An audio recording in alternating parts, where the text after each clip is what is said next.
February 14th was a Sunday, Valentine's Day. Temperatures statewide dropped.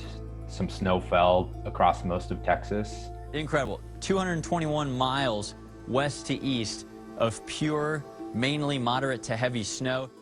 As a result, Texans cranked their heat. Demand for power on the state's main power grid reached a record winter high.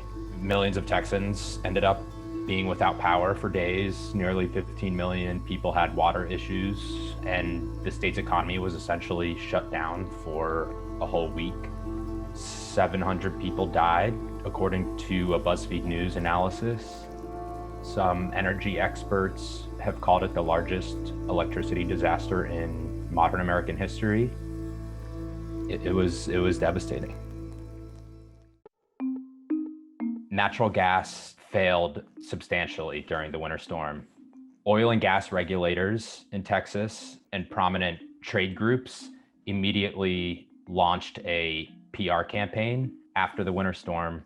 They also used the storm as an opportunity to attack renewable energy sources. Our wind and our solar got shut down, and they were collectively more than 10% of our power grid. And that thrust Texas into a situation where it was lacking power in a statewide basis. Texas is a gas state. The oil and gas industry is very prominent and funds a lot of Texas political campaigns.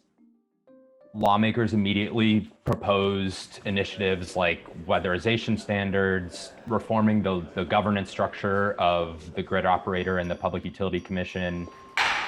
A lack of weatherization in the winter was a big reason February happened. So that was seen as kind of the bare minimum of what the legislature should do, is require standards for power companies, gas companies to weatherize their infrastructure for extreme weather. But the legislature did not reprimand the gas industry like they did the electric industry. They passed a series of bills on the power grid at the end of the session, but the process is lengthy. The gas industry has been trying to deflect blame since the storm. Lawmakers gave the gas industry a bit of an out. If gas companies tell regulators that they are not prepared for extreme weather, they do not have to be designated as emergency critical infrastructure. And by doing that, they can pay a $150 fee for not being critical. And as a result, they will not be required to weatherize their equipment. Vistra is the largest power generation company in Texas.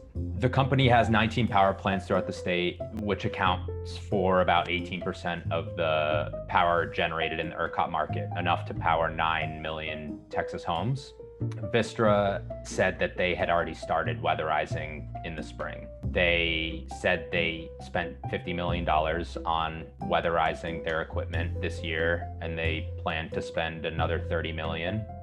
That funding is necessary to ensuring that their equipment stays online in the event of a winter storm. They improved things like insulating some of their equipment so it doesn't freeze. Vistra CEO Curt Morgan said he is very concerned about natural gas getting to his power plants this winter because gas companies are not weatherizing. His company buys gas from other companies. He needs it to arrive. Morgan said that natural gas is fundamental to electricity. He said that it was outrageous that the gas industry is not stepping up to weatherize. And he said what happened during the winter storm could happen again.